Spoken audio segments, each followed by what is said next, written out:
Well, good morning everybody. I've just actually been having a nap. I'm absolutely exhausted, but we're about to go out and shoot. Gavin Hardcastle and Adam Gibbs have finally showed up. So yeah, we're gonna go out and take some photographs. Unfortunately, it's blue skies. For f***'s sake, man, are you still waxing your chin rest? Let's get moving. I'm recording. Hi! Hi, YouTube. Right, so yeah, onwards and upwards.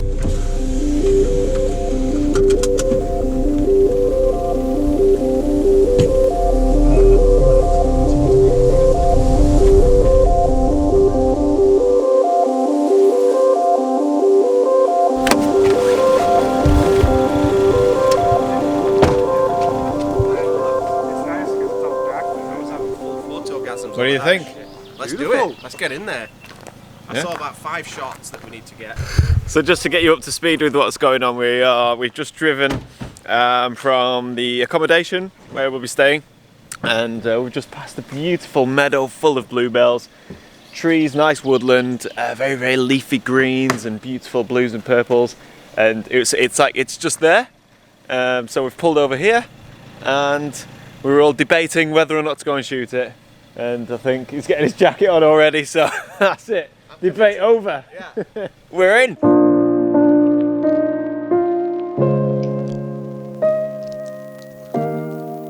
So this woodland behind me is what made us pull over the vehicles and have a look. It's just a lovely, lovely area. A nice distribution of trees. So not too thick and heavy and not too open. And between all of the trees are just carpets of bluebells, all beautifully backlit by the afternoon sun. So, you know, these places are always more challenging than they first appear. When you see them, you see the blues, the greens and the trees and the light, and you think, oh yeah, fantastic, guaranteed shot. But I don't know, maybe for some people that is the case, but certainly for me, it's always a challenge, always. So I have very, very, very limited bluebell images in my portfolio. So maybe this afternoon I will get another one, but we'll see. I do tend to struggle in locations like this.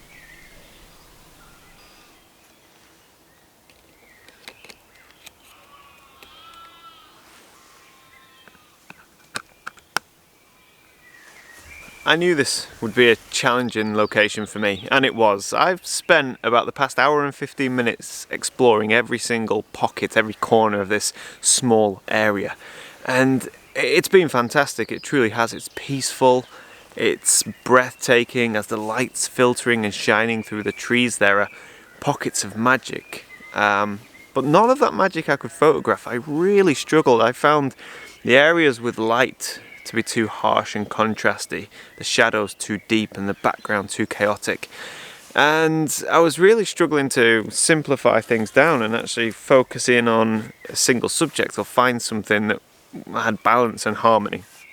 And I came across this collection of trees here, this group of trees. There's about 6 or 7 trees, beautifully moss covered, dappled with bluebells around the trunks, at the base of the trunks, and a relatively clean background. And I approached this scene and kind of dismissed it because there was too much light spilling into the background. It was a bit harsh. But fast forward an hour later to now, and the sun has dropped below the tree line. It's almost about to set. So all of a sudden, things are far more even, everything's softer, everything's more manageable. The contrast has come right down. The midges are out, which makes it a bit of a pain. But this, you know, it's my thing was when I was walking around and everything was backlit and vibrant, I thought that's what I should be shooting, and I was kind of kicking myself that I couldn't find a composition. I felt like I should have been, and I just couldn't settle on anything. And now that the light's gone, it's almost opened up areas that were unshootable before. Well, certainly that I didn't want to shoot. So yeah, this scene's beautiful. I'm shooting it currently 16:9 composition. I've put a polarizer on, just gives me that little bit more pop, a little bit more saturation and vibrance, just gets rid of some of the glare off the green leaves of the bluebells. Ah, the midges. So yeah, what I like about this composition is that it's order amongst the chaos. It's a nice dispersion of trees, a distribution. It's almost like a hand. You know, they're all sort of spreading out evenly, and there's not any single tree that's dominant, and there's nothing in the background that's distracting. I'm no woodland photographer. I do struggle in environments like this, but when I come into somewhere as chaotic as this area, then the first thing I look for is order. Something, you know, a small pocket of uniformity, and I feel that's what we have here. So I'm gonna take this photograph now. Better move you, actually. I don't want you in my shot. Oh, one more thing as well I feel I should mention. I have a leveling head here. I don't know, some of you guys may have noticed it. And if you look, it's actually not level. And that's because the area of woodland that I'm currently standing in is on a slope. So if I level the tripod, there's no horizon, there's no frame of reference, so the whole image looks like it's on the wonk. So I'm actually falsely straightening my horizon. Actually, everything's slanted, and I've corrected it. And you can't tell because of the nature of the trees in this scene. So I just thought I would point that out. It's quite an interesting one. So here we go. 16:9 composition, f7.1. Bit of polarization. 2-second timer. And there we go. It's simple, and that's pretty much what I look for when I come to an area as chaotic as this.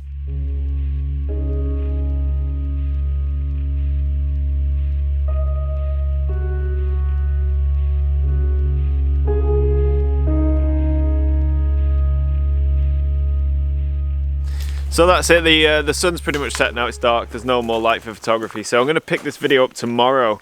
Now, as it stands, tomorrow we're going to go to a location that is a 8.5 mile hike in, and then obviously an 8.5 mile hike out in the dark. That'll be double my longest ever hike. Yeah. Was it 13 kilometers return? No. Well, 13 kilometers, that's right, 8.5 miles. 13 kilometers return, I think. No. Yeah, yeah. No. Round trip. 9 miles is not 13. You said in that book, 13 kilometers. Yeah, but in and then out, right? In and out. Oh, 13 each way. Yeah, 13 each way. Yeah. I don't think so. No?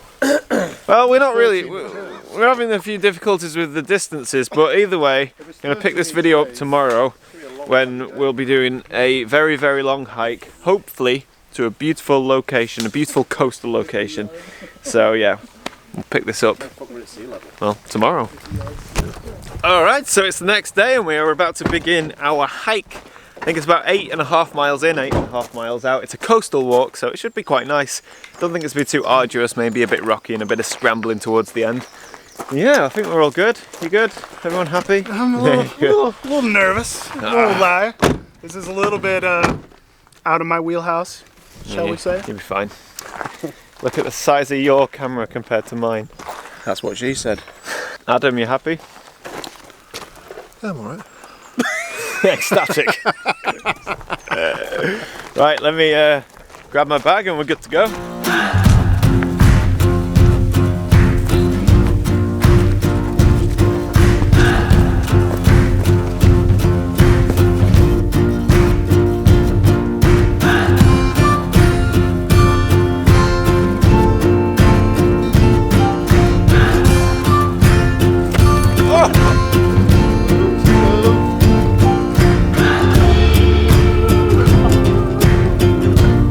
So when I was, right. So when I was in Patagonia a couple of weeks ago, we had a guide, and the guide was a climber and a hiker. And a tip he gave me, which is a fantastic tip, and it's working right now, and I'm going to pass it on to you. So, you know, I think it's really good to add value to whoever watches my content. And it's a simple tip. When hiking in warm weather, such as this that we are hiking in now, it really, really helps and really pays dividends to just have your fly undone. See that? Walk with your fly open, and then it lets the hot air that's building up in your trousers, it lets that go out and cool air gets sucked in. And yeah, genuinely is refreshing. Alright, consumer advice every time.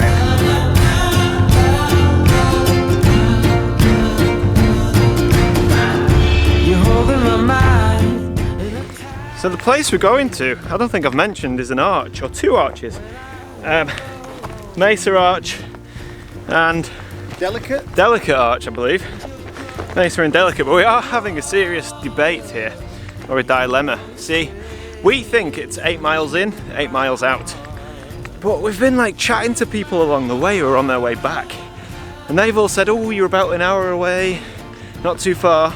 And if that's the case, we've only done 4k, which is about 2.5 miles.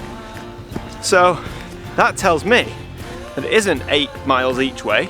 That tells me it's 4 miles in, 4 miles out, with the total route being 8.25 miles rather than 8.25 in and out.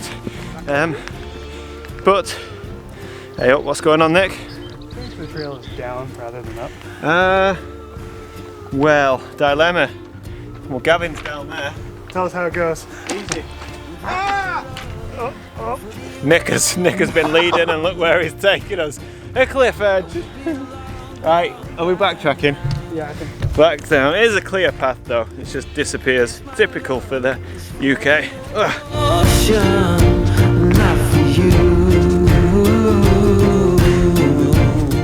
So Adam, I think we're about 1.5 kilometres away. No. Maybe 2 kilometres. No, I don't think so.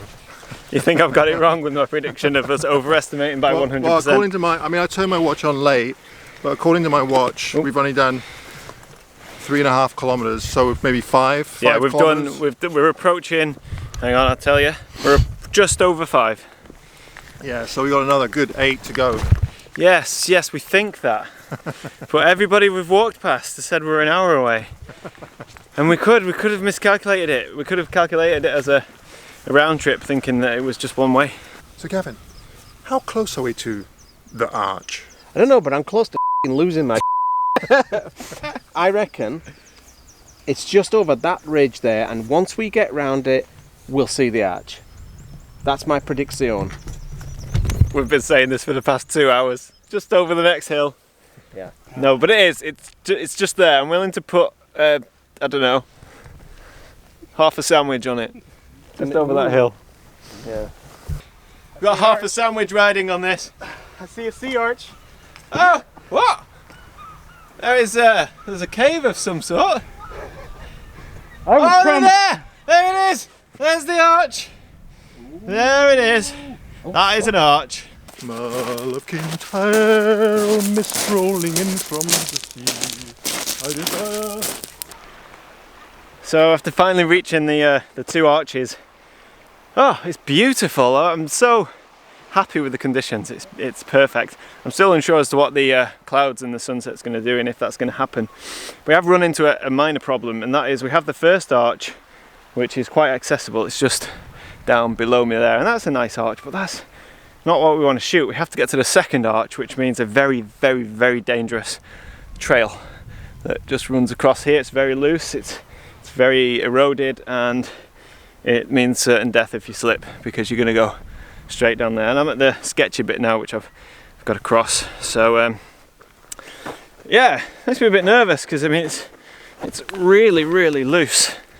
Very loose. Probably not the smartest thing to film whilst doing this, but maybe it takes my mind off the fall. There we go, all good. It's like 3 meters of sketch with a big heavy bag filming. There we go. Woo! Woo! So yeah, that's the bit that I've just crossed now. Don't get me wrong, it doesn't get any less sketchy here, but the footpath is far more secure. And drop down here. So now we've got a more secure trail, but with a huge drop off left. I have to have a real head for heights for this. Yeah, it's great. It's good fun, very dangerous, don't condone this. But you know, I really want to get to that second arch, and it should be worth it, as long as I don't fall.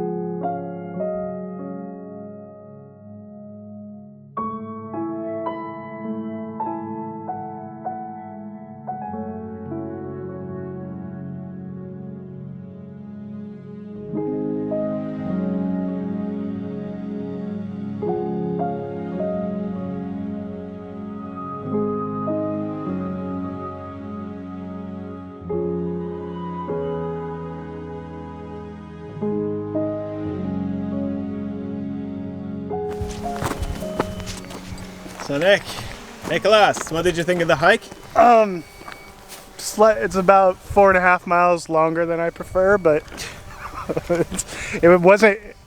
Now that I'm here, I'm really glad that it wasn't 8 miles, because I'm not sure I could have done that. What did you make of the sketch? The sketchy bit? Yeah. It was definitely, you make put a wrong foot and you die. And 100% death. yeah, and I don't really care for those, but as soon as Adam got to the corner and said, "Oh, the arch is amazing," I was like, "Oh, why'd you have to say that?" And then I had to. It wasn't that bad. Like it's one of those things that's more psychological. Yeah, totally.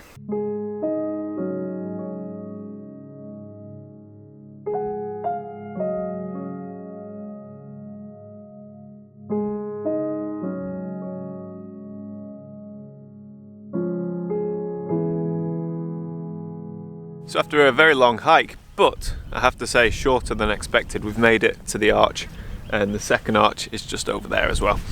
And it's beautiful, such an impressive structure, such an awesome sight. However, I am struggling to see a shot of the arch that isn't just a simple kind of shot of the arch, just a snapshot, because there's not much to work with.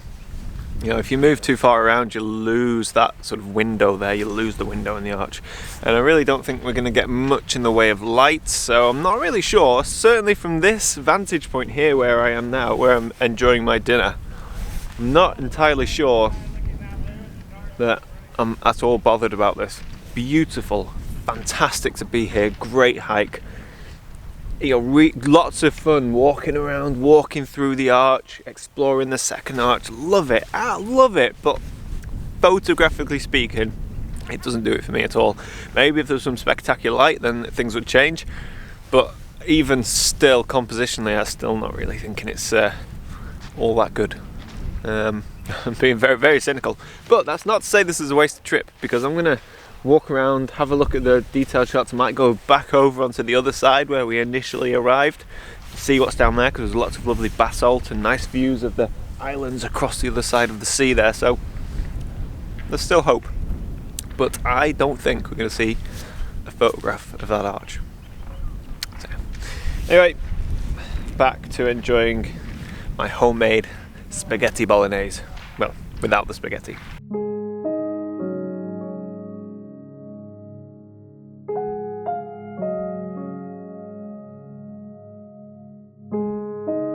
I've been walking around, just sort of meandering along the shoreline for quite a way now. Back towards the vehicles actually.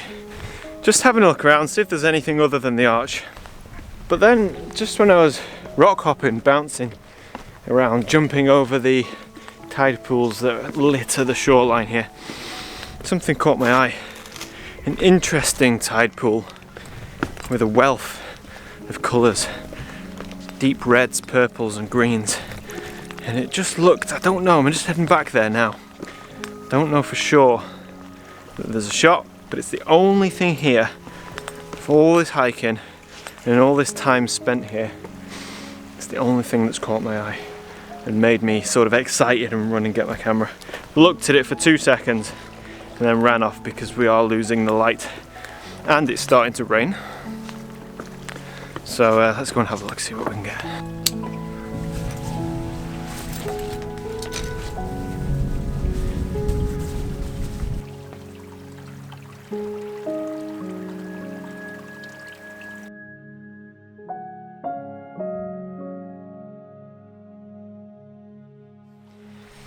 So this is the rock pool. It's really caught my eye because of the colours, the vibrant reds and purples of the seaweed contrasting against the relatively monochrome rocks. It all works quite nice. It's super dark now, it's about sunset. You can see there's no colour in the sky, no light. Am I convinced? Am I sold?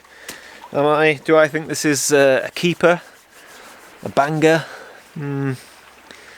No, I don't think it is. I just think it's a nice little shot, something that caught my eye.